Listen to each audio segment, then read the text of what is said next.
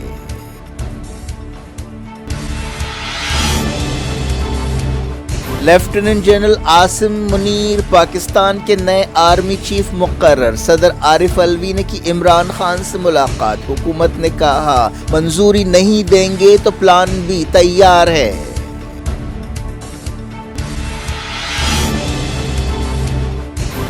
Nablus میں اسرائیل کے دھاوے، 2 فلسطینی جاں بحق، کئی گرفتار۔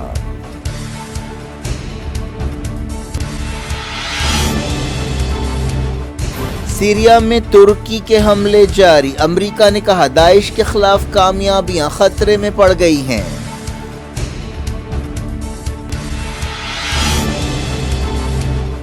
انسانی حقوق کونسل کی ہنگامی میٹنگ، یونائیٹڈ نیشنز نے ایران سے کہا احتجاجیوں پر تشدد ختم کرے۔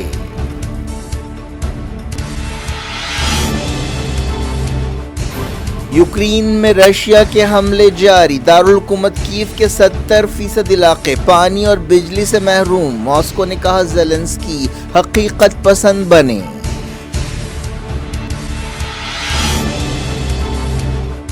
چائنا میں 32,000 نئے کووڈ کیس، صدر زی جن پنگ نے کہا ضعیفوں کو بچانے کے لیے پابندیاں ضروری ہیں۔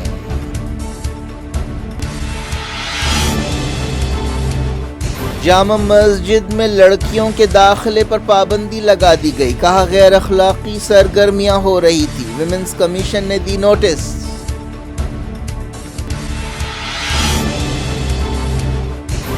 راہل گاندھی کی یاترا سے پہلے گہلوٹ کا سخت بیان، سچن پائلٹ کو غدار قرار دیا، کہا کبھی چیف منسٹر نہیں بن سکیں گے۔